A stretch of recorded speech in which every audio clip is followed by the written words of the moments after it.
Here's a guy in a car who thinks atheism is over. Lives. But so it's going to be kind of a quick test.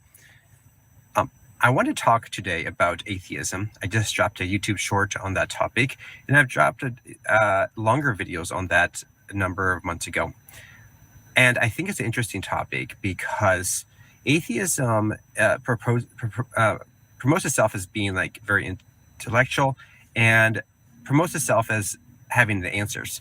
No, it doesn't. You can be an atheist without claiming to have a single clue about anything else. However, I don't think atheism in general and materialistic mindset can explain the real world. It's not intended to. Saying that God did it is not an adequate explanation for anything, in no way obligates anyone to propose an alternate explanation. For example, oftentimes you ask like very simple questions like, explain to me, give me a good response why a godless world makes much more sense than a world that contains God. And people respond back like, oh, that doesn't make sense. That argument doesn't make sense. I don't want to answer that. I'll answer it. It makes more sense because it's not clear what a God even is.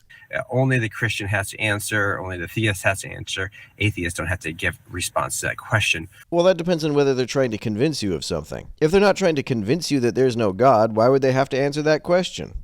Or when you ask a question like, okay, tell me how that give me a naturalistic, solid, evidential naturalistic explanation that actually is cogent and makes sense for the origin of life. And life came from chemicals. The evidence for that is that life is made of nothing but chemicals. Why doesn't that make sense? Can you point to anything that happens in an amoeba that isn't chemistry? If not, why ought we think that anything more than chemistry is required? There's really no answer. The only answer that's given is, we will find it out sometime. Maybe not now, but eventually we will find some sort of answer for the origin of life. Well, we already know that life came from chemicals. Even if there is a God who magically made those chemicals come together into a living chemical system, we know that life came from chemicals. Even the Bible says this. Genesis says that God made Adam out of the dust of the ground. Dust is made of chemicals. We don't have to wait until sometime to find that out. We already have every reason to believe that it is the case. We don't know all the ins and outs of how the first self-replicating nucleotide chain developed, and maybe we will never figure that out. Regardless of whether we figure that out or not, just apply Occam's razor. What requires the fewest assumptions? The idea that life came about through natural chemical processes without magical intervention, or the idea that it came about through those chemical processes being aided by magic? Even if we never figure out exactly how nature created life, the idea that it did so without supernatural intervention is the simpler and thus more probable scenario. So I don't think that really works. So I don't really think that holds up under tough scrutiny. So that's another one.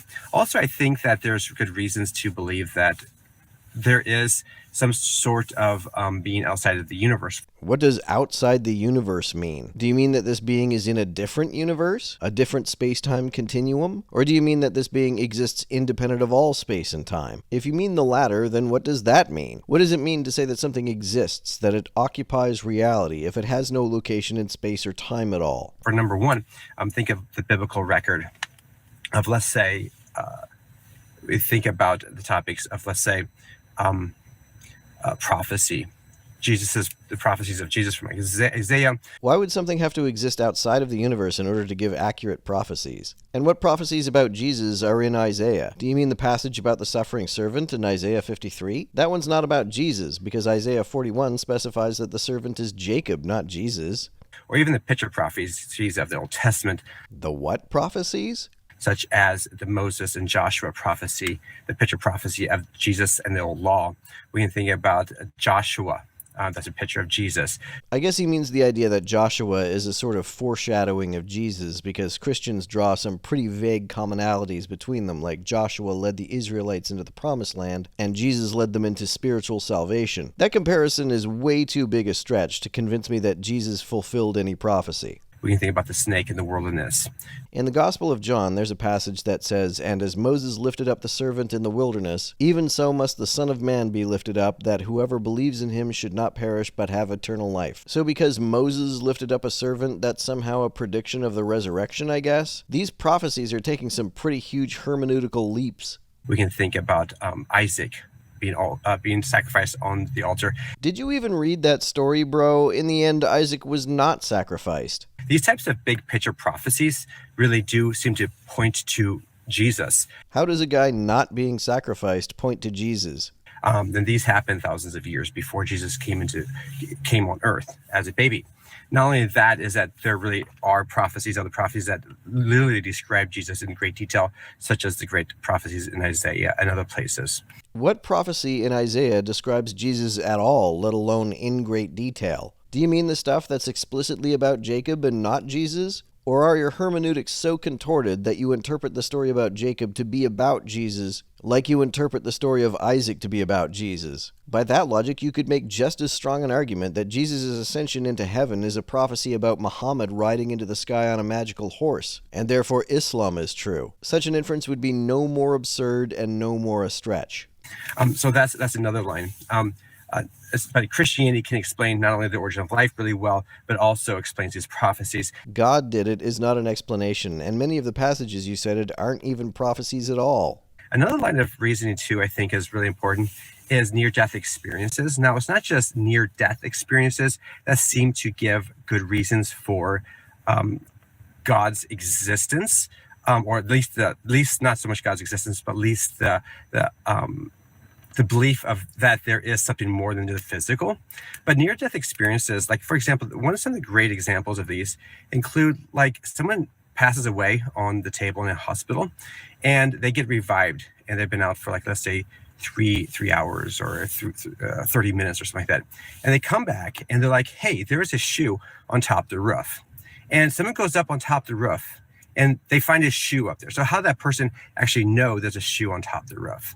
Oh wow, anecdotal evidence. Case closed. Also, near-death experiences are not experiences of the afterlife, because if you're only near death, you didn't really die. I want to hear from someone who has been revived after their brain has started rotting. So I think that's another item that seems to really point to the evidence that there is something beyond the universe. Unless the shoe was beyond the universe, I really don't see how that follows. Physical universe, that is. Is there a non-physical universe? So now we talked about the origin of life. We talked about information within the cell. I guess this is one of those folks who thinks that information is some kind of woo-woo phenomenon, or that it can only come from a mind or something. It isn't. Information is an entirely natural physical phenomenon. It's nothing more than non-randomness. No magic is required for a configuration of matter to be non-random. Talk about molecular machines. Information and molecular machines are so many great examples of this rise of, like, where do these molecular machines come from? Molecules. That's what molecular means. If you are studying biology, you know that there's not just like few molecular machines, but there's thousands upon thousands of various molecular machines that seem to point to some sort of design. No, they don't. The mere fact that they are complicated, orderly, and have specific consequences in no way implies that some conscious entity created them for the purpose of having those consequences. Why can't complexity exist on its own? Why would it need a designer? Why can't a filter like natural selection produce such machines? Now, from my perspective, I come from a design, biology, science perspective. Design biology is not science. So that's my background. And when I'm watching the machines within the cell, I know how machines are designed. I design them every day. I design machines every day. And I'm a biologist as well. And I know that the hard work and the amount of emotional and intelligence it takes to create a machine. And not only to create a machine, but to create a machine that works well. But the machines in our physiology don't work well. They're frequently inefficient, and most of the time they only work with just barely enough adequacy to keep us from going extinct. There might be just even one or two little things you mess up on a machine. So let's say you take a vehicle. These are something that we all are familiar with, your car. You can have a car, you design it, it's designed, and you're like, okay, how's it working? It works really well. Okay, great. But what if one little part of it breaks, or one little part of it messes up? For example, let's say you're driving down the road, and let's say some little block of metal comes in and hits some sort of moving part within the moving, like let's say the transmission or something like that. Let's say gear breaks. Well, that tiny little piece of metal can wreck your whole vehicle. This is so true in the world of design. Just one little mistake happens or something's broken and it destroys the machine. Yeah, it doesn't work like that in biology. A lot of the time when something breaks, like a mutation occurs, for example, it has no consequences whatsoever. When we look at the machines in life, we see these machines that are highly designed machines that function and function well. And not only that, we see machines that are error correcting machines, let's say DNA, error correction machines and DNA. These things point to intelligence for the origin of not only life in general, but also origin of molecular machines and origin of information. How do you figure? Again, why can't natural selection create complex mechanisms?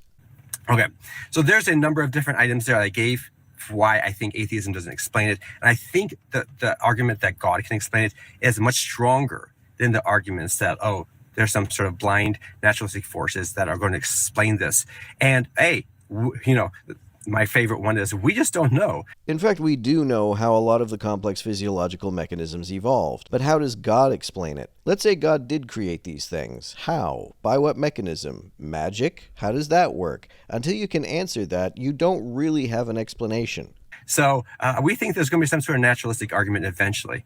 Well, come on, give me a good argument. Otherwise, I think the argument that the evidence, not the argument about God, but also the evidence that God did create the universe and all life on Earth is much stronger than any type of atheist argument. I would expect a stronger argument to be one more in line with Occam's razor. Tell me what you think below, whether it's in the chat here.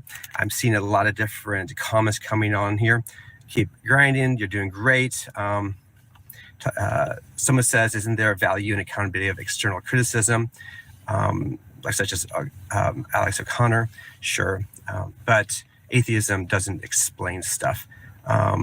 It's not supposed to explain stuff. That's not the point. What it does do, though, is stay consistent with what we can actually observe, which is not the case with theism. He says, is devil really real? Yes. Show the God then. Well, God by definition is non-physical. What does that mean? If God isn't physical, what is he? But we have shown God, and that is Jesus. Jesus really did exist. If God is, by definition, non-physical, and Jesus is God, then Jesus is non-physical. So either you don't understand what you're saying, or you subscribe to what's called the docetic heresy. It is heretical to assert that Jesus was not really a physical being. He came in flesh. Then either he was physical, in which case, if he is God, then God is physical insofar as God is Jesus. And also, not everything that is real has a physical, is physical anyhow. Like, you cannot touch a mind. I think you're conflating physical with tangible. The mind, since it is something the brain does, is a physical system. You cannot touch moral concepts. You cannot touch even mathematical concepts. No, you can write it on a paper. You can show it on paper, but these concepts are non-physical. Concepts are ideas, and ideas are activities carried out by the brain, and therefore they are physical. So just because you can't show it, doesn't physically see it, doesn't make it not real. But how do you determine whether it's real if you can't show it? If something has no observable manifestation whatsoever, then how do you distinguish its existence from its non-existence?